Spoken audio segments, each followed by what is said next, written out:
After ng gupitan serye namin, eto na nga, o diba?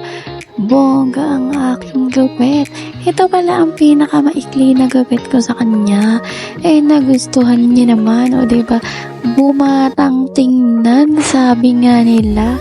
Kinilig nga si Ali, kaya nga binato kami dyan. O diba, bongga. Bumata nga talaga siya ng mga 10 days. Charis. Pero nagustuhan niya nga talaga ang kanyang gupit. And after nga yung for the fast forward nga, pumunta lang kami ng bayan kasi may binili kami.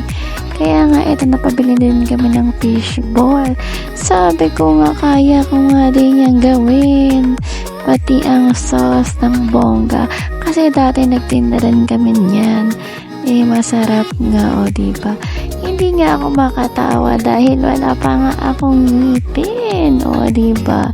Hindi naman siya halatang maasim. Charis. Masarap nga na din kasi nga gutom nga kami niyan. Wala pa kaming merienda. Anong oras na to, diba? And after nga, sabi ko, bumili lang kami ng talong.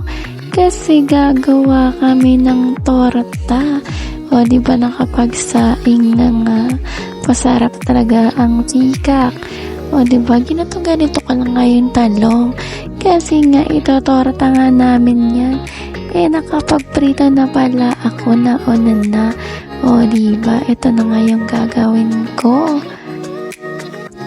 Dinurog-durog ko lang ngayon a little bit and niluto ko na nga ng dali-dali. Yun lang. Salamat sa panonood.